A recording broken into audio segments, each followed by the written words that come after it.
So today I'm joined by Damien Anderson, a decorated jiu-jitsu athlete making the transition to MMA with an undefeated 3-0 record. He's a member of B Team Jiu-Jitsu, founder of B Team New Jersey, and also the founder of the Simple Man podcast, which I'm a big fan of. So welcome. Thank you so much for being here. Yeah, thanks so much for having me. So, Damien, I want to start off by asking, you're on your first cut down to 135. How are you feeling?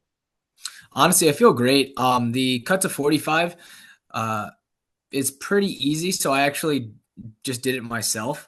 But for 35, it's actually like technically under 36. I brought in Jordan Sullivan, the fight dietitian, and Jack Doherty is his partner, I believe. So brought a professional team on to help me bring my weight down to 136, and it's actually going better than my cuts to 145. So I really have no complaints. Feeling really good. I actually did a session today. I was late today because I was on a bike ride. Out in the sun. So feeling good. Awesome. Awesome. That's great to hear. So, I wanted to ask about I loved your recent podcast episodes in Vegas with Aljamain Sterling and Marab, and you talked with them a little bit about their weight cuts down to 135. So, has talking with them changed the course of your weight cut at all? Not really, just because I was already on like I already had brought on Jordan to help me with the cut, so I was pretty much just like hands off, just being 100% coachable. Whatever he told me to do, that's what I did. You just follow the system 100%. I don't know if it'll really change. Like if I don't know, because Marab's eating cake, Aljo's drinking alcohol. I don't really drink alcohol. I'm not a big cake guy either, so I'll probably stick to the same regimen. Yeah, okay. I was gonna ask you about the cake. That was so Yeah, funny. yeah. Yeah, okay. So, you're already a decorated jiu-jitsu competitor, but many MMA fans may not be familiar with you yet. So, what are some things that you want the MMA world to know about you as you make your way to the UFC? Um, shit.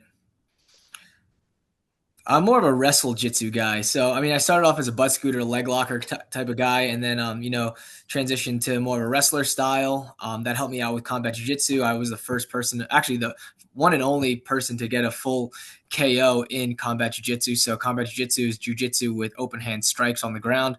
I was the only person to actually get a complete knockout. There's been some TKOs, which, kind of just jiu-jitsu guys throwing like, little slaps here and there, but, I dropped down an open palm strike and KO'd my opponent. So that's one thing that I really care about. But to be honest, I don't really care too much about the jiu-jitsu side anymore. Everything's just all MMA.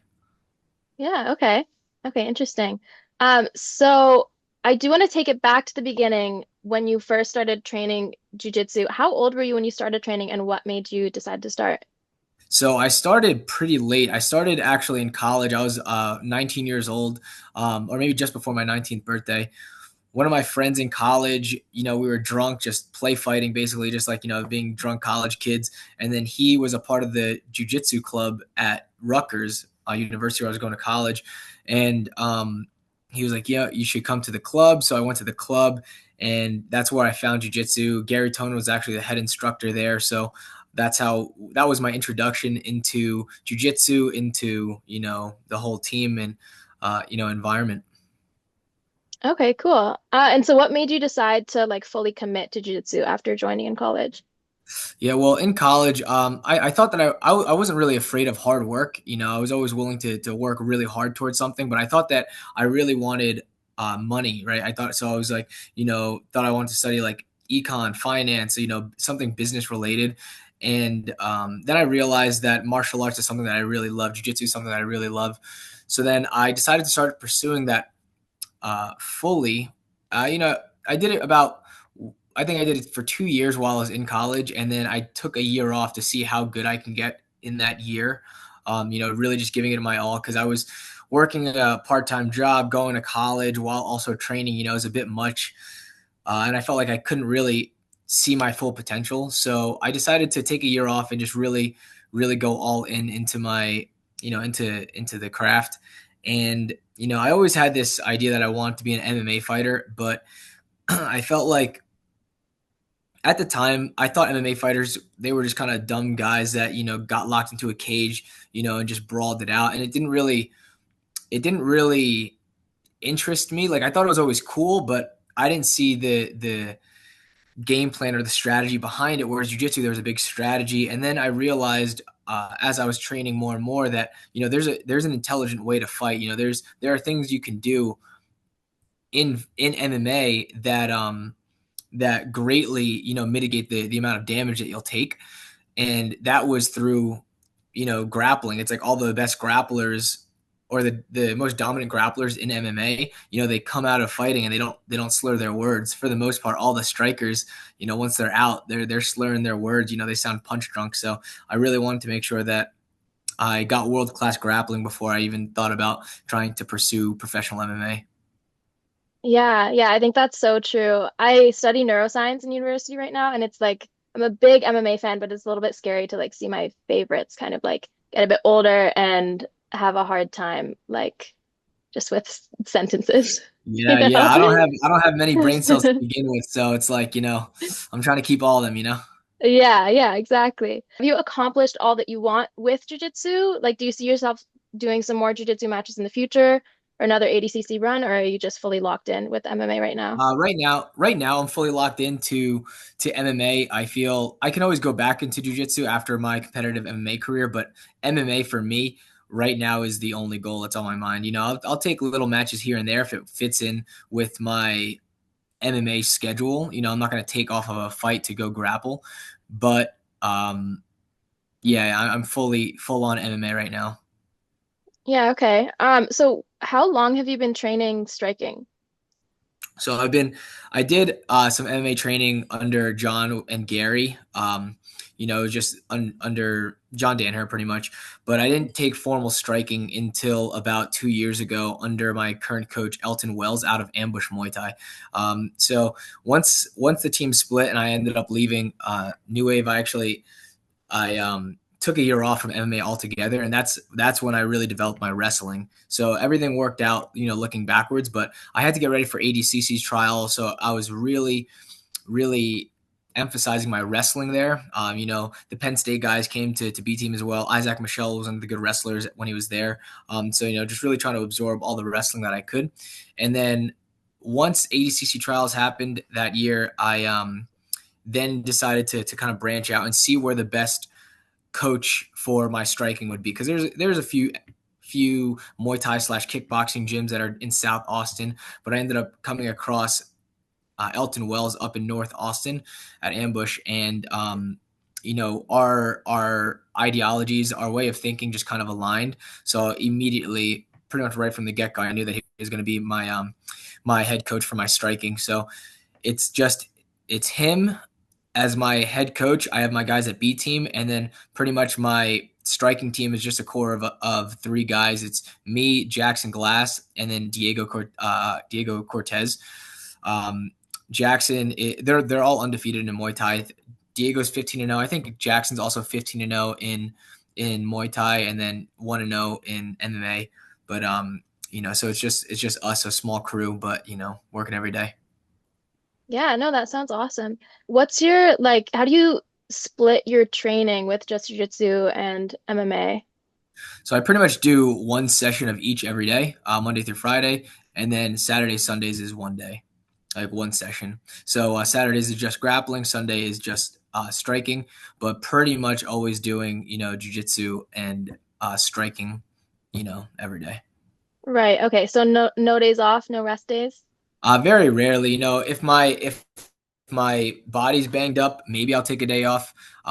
For the last week, actually, Nicky Rod convinced me to take a day off. Um, but pretty much it's just a lifestyle now. I'm just used to the routine, so I just go. Like even if I'm banged up, I'll still go into the gym. So it's just a lifestyle Right. now. Yeah, that makes sense. So I don't know if this is a regular thing, but I've seen in some of the B team vlogs you like putting on your MMA gloves and like taping them to do some rolls with them at B team.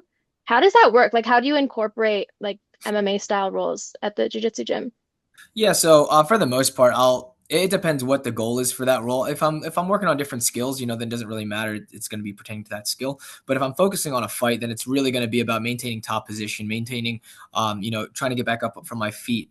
I'm going to tell my training partners to try to stand back up versus trying to pull guard and shit like that.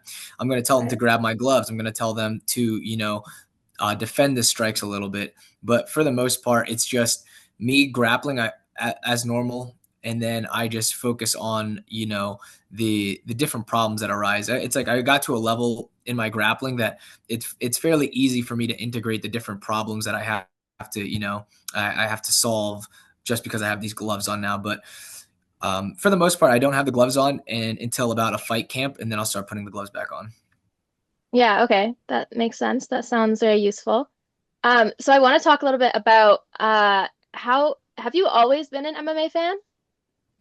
I wouldn't say like a hardcore fan, but I definitely always liked the idea of it. I remember I remember being in like elementary school and seeing like old UFC fights, or like when UFC came out, and Georges St. Pierre was up and coming, and you know so it always intrigued me, but I was never one to watch it all the time.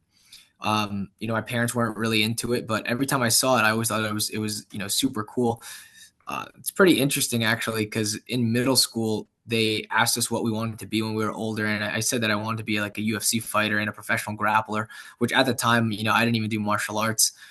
So it's just interesting that being a kid in middle school, I had that idea, but it wasn't even until college that I decided to even try jujitsu.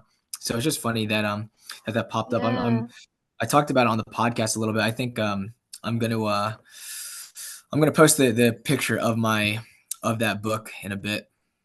Yeah, that's actually so crazy. I remember hearing you talk about it on the podcast. When you're like a couple years down the line, when you're a champion, that's going to be such a crazy story for all the edits and stuff. Yeah, That's right. It's gonna be hilarious. nuts. Yeah, so Yeah, crazy. Okay, so what are some of the memorable fights that maybe you watched as a kid that kind of like got you hooked, or some of your favorite fighters from that era? from the older era. I mean, to be honest, it's like let me think. What are some crazy fights? Honestly, I think more memorable for me is actually the more recent fights, like the Conor McGregor era. That's when it like Hmm. really, because I started doing jujitsu, so I was more invested in MMA at that time. So I would say more so like the Conor McGregor era really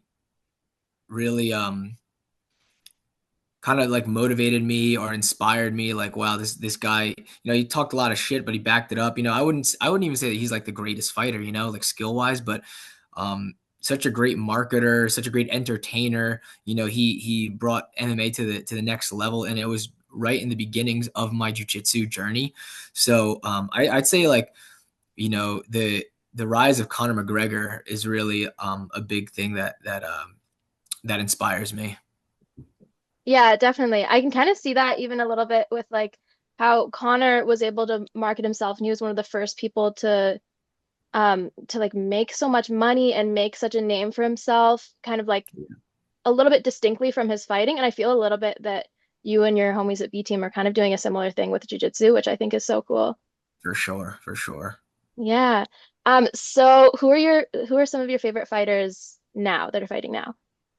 They're fighting now. Let's think. Um, okay.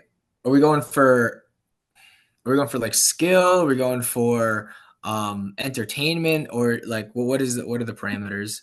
It doesn't have to be skill. Doesn't have to be skill. Yeah. All right. Okay. Then another entertainer, Sean O'Malley is a good one. Diego Lopez, I really like. We have the same management. Iridium, super nice guy. I knew him before he was even in the UFC. We competed on a combat jiu-jitsu together. And such a nice guy. And to see his rise, just super super inspiring. Tapuria obviously just beat Max Holloway. One another great fighter. Um, so I'd say Tapuria, Diego Lopez, Sean O'Malley is a good one, and then Demetrius Johnson. I think that's another huge one. Like just he just fully encompasses MMA, just showing great grappling, great clinch work, great strike, and great movement. Um, yeah, I'd say those guys. Yeah, I'm a really big fan of Diego Lopez as well. From his UFC debut, it was one of the best I've ever seen. And I actually I met him as well. He came to corner some guys I live in Vancouver, so it was just at a local promotion. And he was super nice guy. And the same with Mighty Mouse. I actually met him at CJI and I just went out to go to the bathroom and I saw him. He was teaching some fan how to check a kick and counter. It was just so cool. And I That's think that hilarious. aside from just like the fighting where they're great fighters, I think like the personality like makes people a bigger fan as well. Mm-mm. Yeah, definitely. Okay, so that was more like entertaining fighters, but are there any fighters who you kind of take some style and technique inspo from? Yeah, so there's we I like to take fighters for usually not as a whole, but like what I believe they're good at. So it depends, what type of skill I'm trying to learn. But for example, like Volkanovski, I think is still one of the best, featherweights. Even though he did get knocked out by Taporia, but like he does such a good job of showing different feints. His feints, his different looks. Him and Izzy, Israel Adesanya, I think do a very good job at showing different feints. So rear side feints, lead side feints, switching stances every now and then.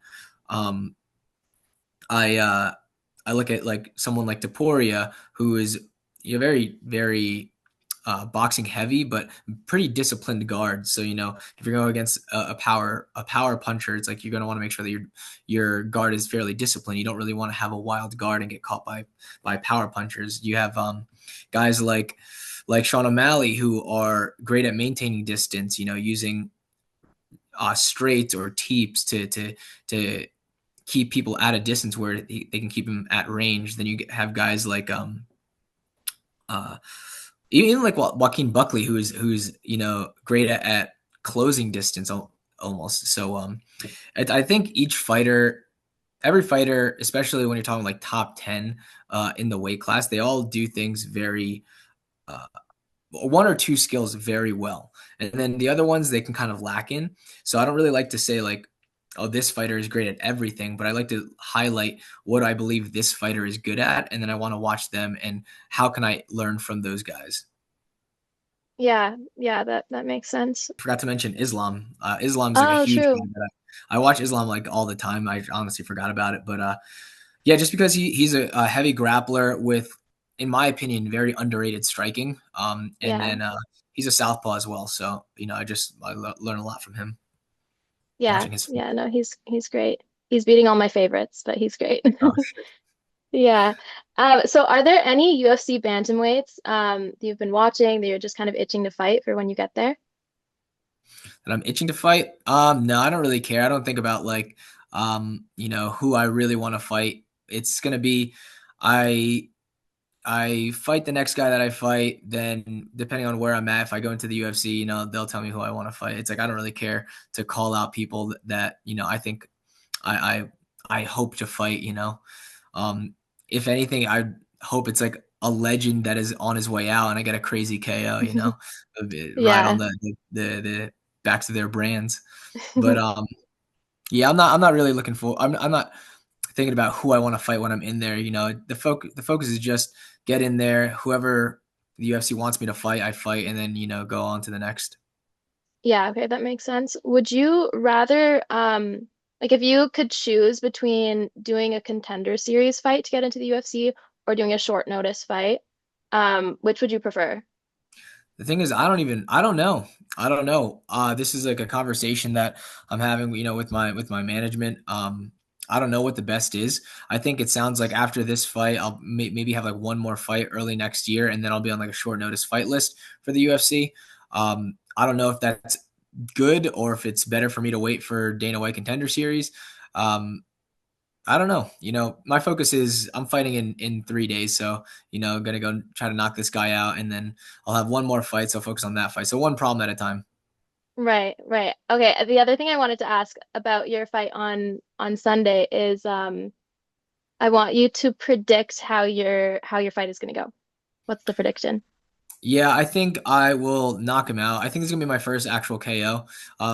We've been working a lot on on what we think his holes are. You know, my opponent's holes. I believe 100% in my coach's ability to analyze fights. My coach Elton Wells, in my opinion, is one of the best striking coaches, or will be known as one of the best striking coaches in the world. But he's super analytical and does a very good job diagnosing and analyzing fights. So I think we have our opponent pretty dialed in. So I think this will be one of my first. This will be my first of many KOs. I'm not sure if I can get it done in the first round, but I'd like to think I'd get it done in the second round. Yeah, awesome. Love to hear that. So in preparing for your fight on Sunday, how does the preparation for an MMA fight differ from like a jiu-jitsu competition or something like that? So for me, for jujitsu, I pretty much am training right up until my match for the most part. But for MMA, especially with such a big weight cut, I have to actually bring down the training. Obviously, you know, it seems kind of just obvious, but where we come from with our culture in jujitsu, we're pretty much always scrapping. But you know, just making sure that I have these shots dialed in. It's not so much with grappling. There's still a lot of there's little movements and little sequences that you want to hit that you're gonna kind of dial in. But with striking, it's like I really want to make sure that these strikes that I see, like I can really crack them. I can really, you know, these are going to be my kill shots.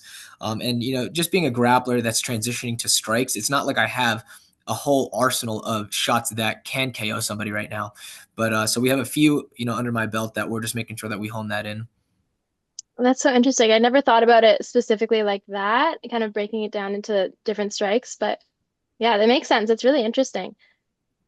So your teammate, Nikki Rod, has a philosophy about minimizing decisions made on the day of your competition or your fight. Do you have anything kind of like that to mentally prepare yourself? Yeah, I do the same thing. So pretty much where we're gonna eat, you know, or what I'm gonna eat, who's gonna drive, when we're gonna get there, everything's pretty much planned the day before. You know, my coach or my fiance is gonna drive me to the spot.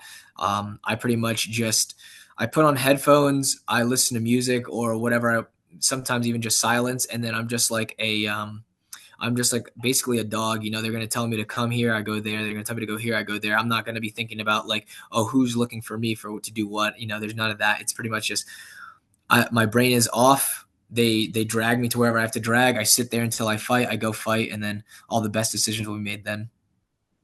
That's so interesting. Do you feel that it's made a difference since you started doing that?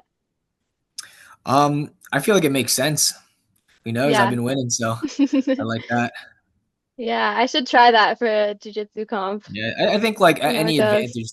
any advantage that you can get, you should take. There shouldn't be Yeah. like no stone unturned type of thing. Like everything that you can do to line it up in your favor, go ahead and do. Yeah, no, that makes sense. Okay, I have a couple fun questions to ask you to finish off the interview. All right. So which of your B team teammates do you think would make the best MMA fighter? Uh, okay, so I think Nicky Rod would be you know, the best MMA fighter, but I think an underrated MMA fighter would be Ethan. Yeah, Ethan Okay. Crelinsten. Yeah. Why do you say that?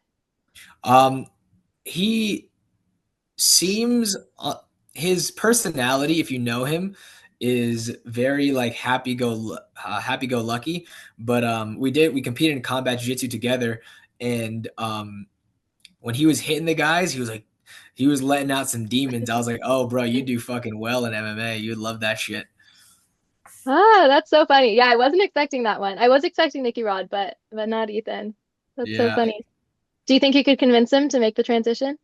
Nah, there's no way. I mean, he's focused on jujitsu. He's like, honestly, he's like 30, so it's like there's going to be some time that he'd have to allocate or dedicate to get good at striking, and in that time, you know, it doesn't make sense. Um, Yeah. Nicky Rod, I think, still can, especially because he'd be like a heavier weight class. You know, those guys can fight fairly until they're pretty old. When the lighter weight classes, it relies a lot on attributes. You know, there's a lot of technique, but attributes matter a lot more. You know, speed and reaction Mhm. time because it's so fast. Nicky Rod, he can do it, but he just won $1 million by not getting punched in the face. So I don't really see Yeah. the incentive to get in there, you know. Yeah, yeah, I totally get that. Okay, so next, who is your most fun role at B team? Most fun role has to be Ethan as well. Yeah, I do just he's just such a scrapper.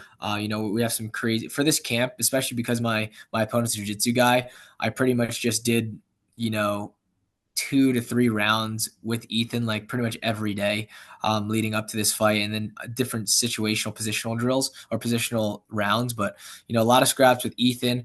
My teammate Jackson Glass is super scrappy too. We have a bunch of scrappers at B team. Yeah, no, that sounds super fun. The clips that you post of you and Ethan scrambling, it looks so Yeah, fun. yeah, it's insane. Okay, so what do you like to do outside of training and competing and martial arts?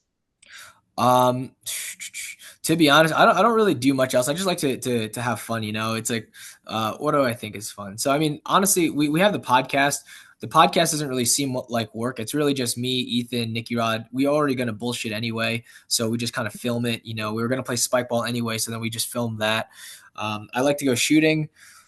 Pretty big into guns, especially now that I'm here in Texas. I grew up with a bunch of guns growing up, but now that I'm in Texas. I go shooting with the guys, play spike ball, go bike riding, go to the pool, outdoorsy shit, get into the sun, stuff like that. Yeah, that sounds fun. So speaking of spike ball, if you were entering a national spike ball tournament and you had to choose one of your teammates to be your partner for the tournament, who are you choosing? All right. So in reality, I would have to choose. He's like one of the hobbyists at B team. His name's Spencer. I'd have to choose him because he is absolutely the best out of all of us. But if not, me and Ethan been on a roll lately. We've been smoking the Rodriguez brothers, so I'd probably pick Ethan again. Mm, okay, okay. Yeah, yeah. Okay, so my last question for you. I don't know, you've probably seen it online. It's like the name association game. So I give you a name and you just rapid fire the first couple words that come off the top of your Fuck. head. Okay, this is gonna be fucking weird. All right. Okay, you ready? Yeah. Okay, Conor McGregor, Money. John Jones, Steroids. Sean O'Malley, Hair. Dana Am I doing White. this right? Is this right? Yeah, that's perfect. That's Okay. perfect. It's hilarious. Okay. What did you say? Okay, so Dana White, Bald. Marab. Short. Fuck, I like Marab. I thought you were gonna say cake. That was the first thing No, that came no, to mind that's for funny. me. UFC title. Me. I don't know if that doesn't make any Mm, sense, but my head is fucking. It's trying to get there. yeah. Yeah. Okay, Max Holloway. Oh fuck. Hawaii. I drew a blank. I was like, Mac Holloway. Charles Oliveira. Hair again. Okay, that's all I have for you today. That was so All right. funny. Okay. All right. All right. Okay, thank you so much. I wish you all the best on Sunday. I'm sure you don't need the luck, but I'm super looking forward to it. You're gonna smash it. Actually.